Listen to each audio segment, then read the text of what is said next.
In 2023, Amazon Prime Video deleted their microservices.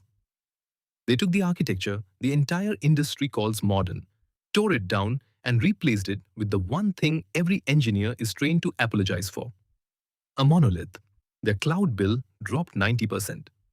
The internet called this proof that monoliths beat microservices. That is the wrong lesson. The real one is stranger, and you can actually use it. Because Prime Video did not learn that microservices are bad. They learned what microservices are secretly for.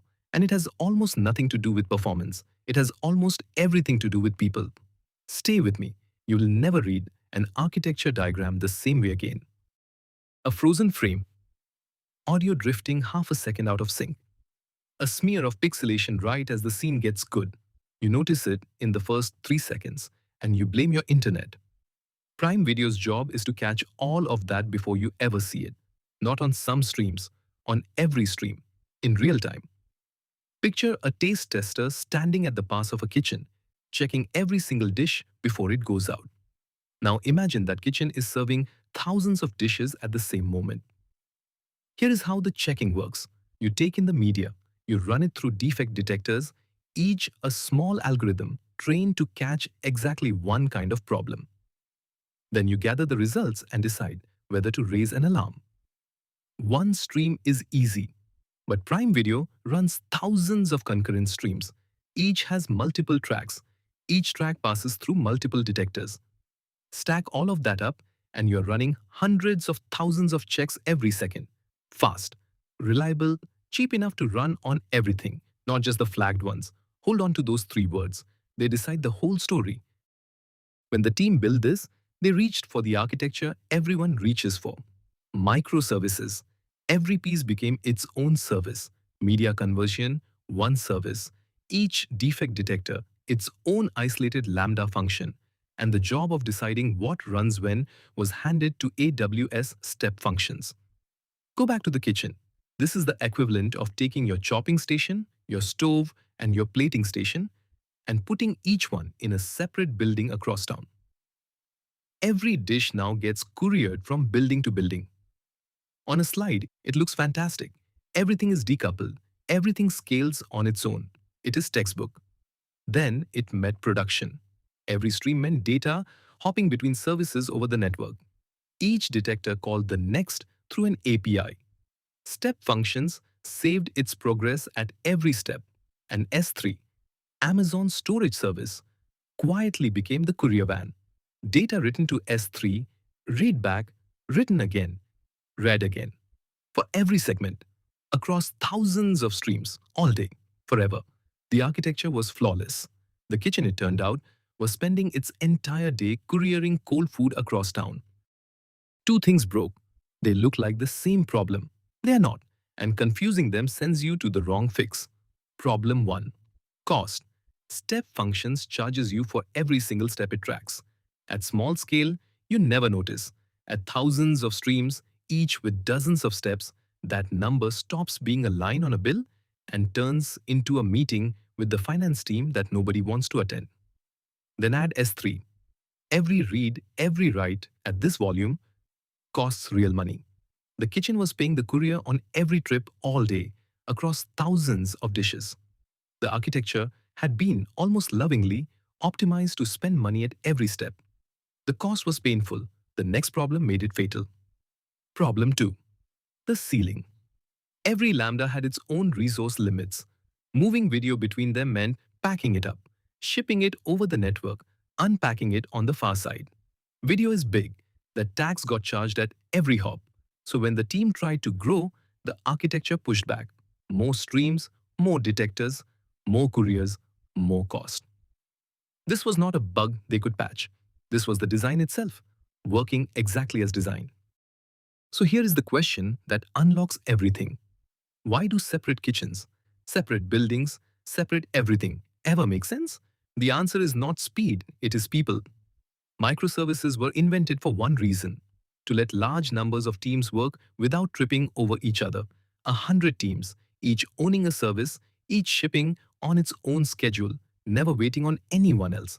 That is the problem microservices solve. It is an organizational problem. So ask it, How many teams owned the Prime Video monitoring pipeline? One.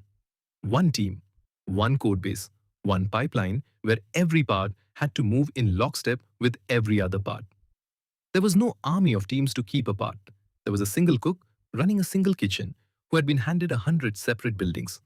So say it with me, separate the teams, not the tasks. They had bought the solution to a problem they did not have, and the price of that solution became the problem they now did. So they did the thing you're not supposed to do. They put the kitchen back together. The whole system was rewritten as a single process running on Amazon ECS, their container service. Every defect detector that used to be its own service became a module inside one program. Data moved between them in memory. No network, no packing and unpacking, no courier van to S3. The orchestration the part step functions used to charge for became something almost insulting in its simplicity. A loop. If this detector finds something, run that one next. Plain code doing plain work. Then the numbers came back. Costs fell by 90%. Read that again. Not 9. 90. By making the system less sophisticated, not more. The scaling ceiling lifted because the whole process now grows as one unit instead of function by function. And here's the part nobody expects. The code got simpler. Tear out the boundaries that were never earning their keep. And what is left is a system that is genuinely easier to understand and change. Less architecture, more working software.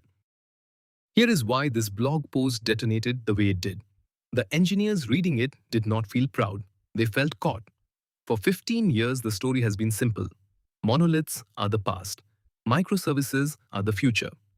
Still on a monolith, you have technical debt and you are behind. That story made teams shatter systems that were running perfectly fine. It made 3-person startups adopt the architecture of a 1,000-person company. It quietly turned into a status symbol. No microservices, not a serious engineer. We had been building separate kitchens, not because the cooking needed it, but because separate kitchens are what serious restaurants are supposed to have. Prime Video never said microservices are bad. They showed something that stings more, that reaching for them out of habit in the wrong place will quietly drain your budget and cap your growth, all while you congratulate yourself for being modern.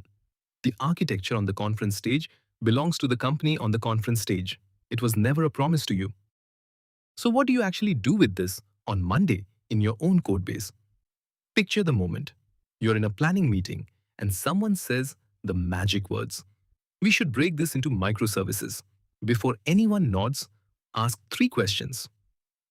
First, are you splitting up teams or splitting up work? If 20 teams are colliding inside one code base, microservices buy you real peace.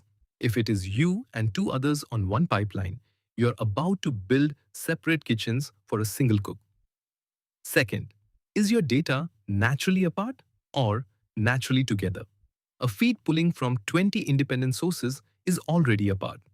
A pipeline where step 2 needs the output of step 1 is together, and pulling it apart just adds couriers. Third, what is actually slowing you down today? If it is teams waiting on each other, microservices help.